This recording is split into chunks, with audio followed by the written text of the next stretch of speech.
proteção social é estar protegido contra a fome, que é uma formulação importante, existe, e que nos remete também ao campo dos direitos. Então, nesse sentido, eu poderia dizer que estar protegido contra a fome é um direito do ser humano. Então, nesta construção, a segurança alimentar nacional ela foi sendo gradativamente alçada à condição de um objetivo estratégico orientador do desenvolvimento.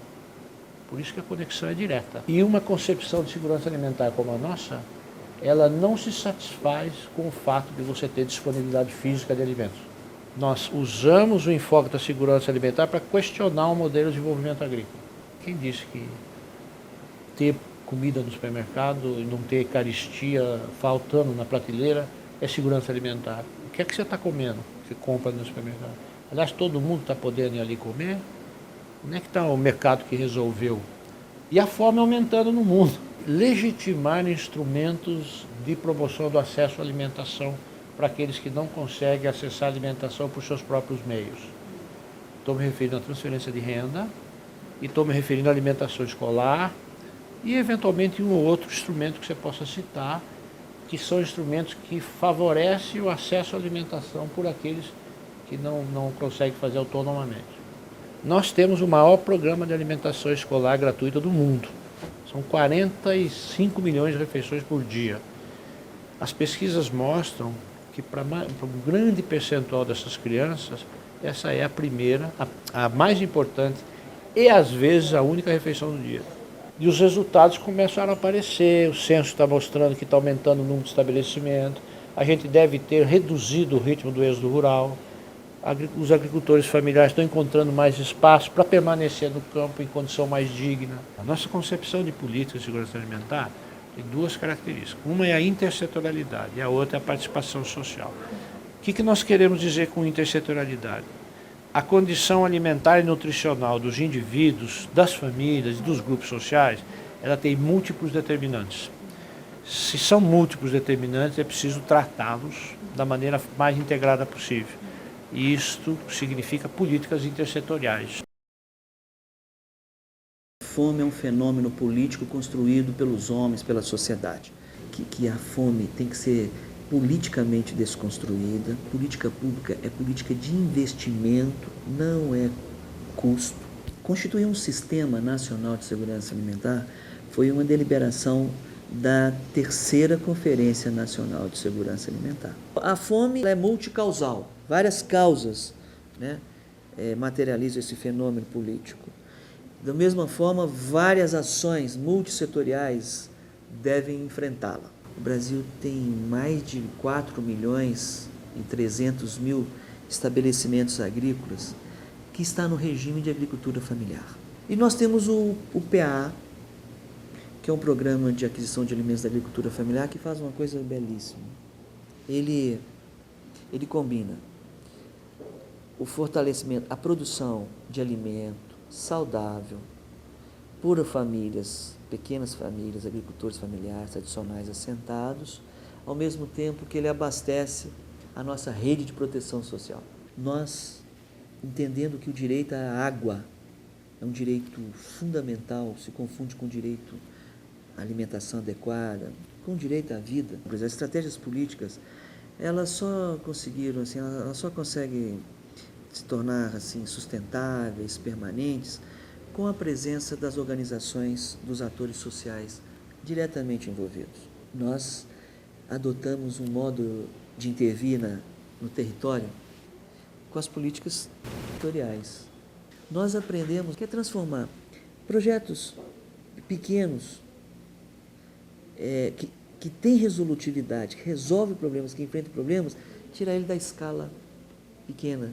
E definitivamente acabar de confirmar esse paradigma, um novo paradigma que o Brasil criou. E esse talvez seja a grande lição aprendida.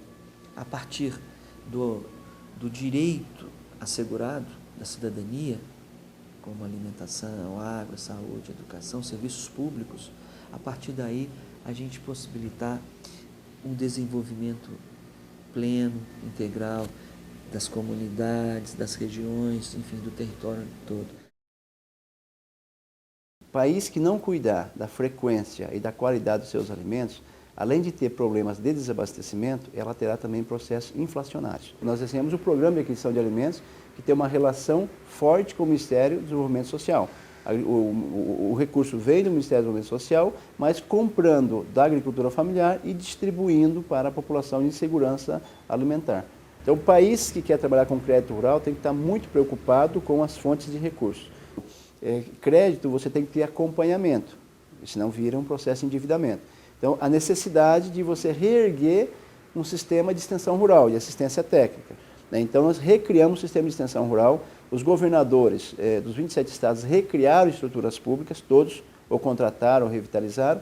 As ONGs no Brasil têm uma presença muito grande, né? Ela é um tecido social bastante complexo, bastante presente, inclusive em rincões de pobreza, em conceitos mais avançados, como agroecologia, como desenvolvimento da Amazônia.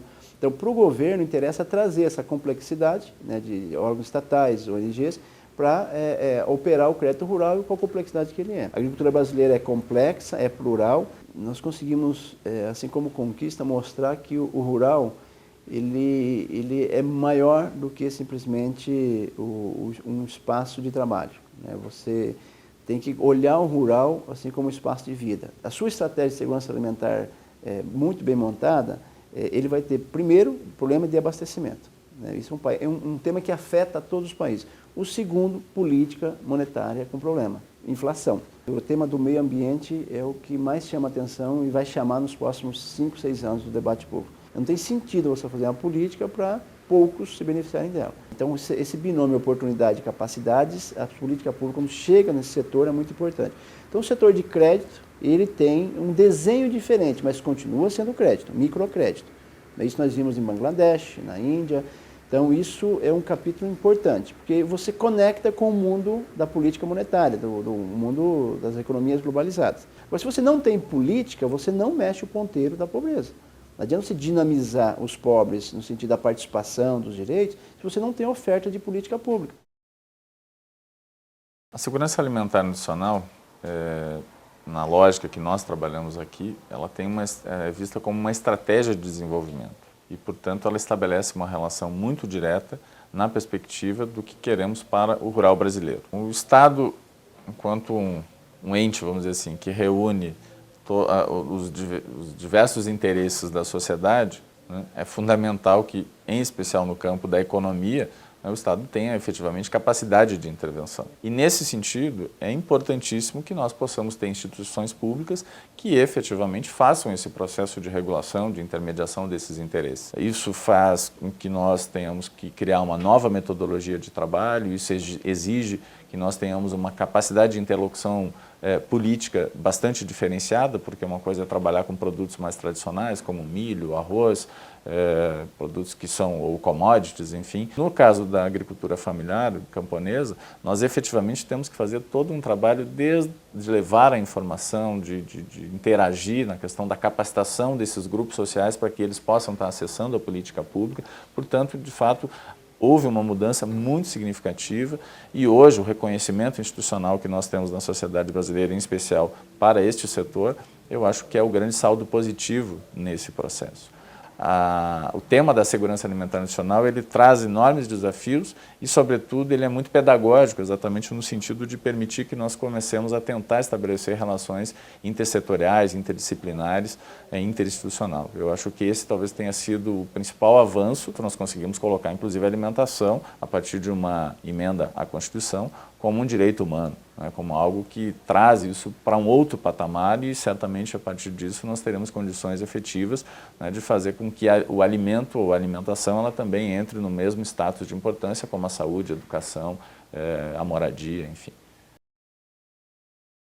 A segurança alimentar e nutricional, ela tem um contexto interessante no sentido em que ela traz uma concepção da segurança alimentar que é multidimensional. E por ser multidimensional, tratá-la deve ser também feita de uma forma multissetorial. A segurança alimentar e nutricional ela não se resume à produção de alimentos, ela não se resume ao acesso a alimentos, ela inclui vários outros setores como saúde, educação, acesso à água, saneamento, transferência de renda e tudo isso necessita de alguma forma de um diálogo entre diferentes setores do governo. Do ponto de vista da relação entre segurança alimentar e nutricional e desenvolvimento rural, eu acho que o Brasil tem algumas coisas interessantes para trocar nesse sentido, e eu chamaria atenção particularmente para a relação entre apoio à produção de alimentos e ao acesso a alimentos conjuntamente.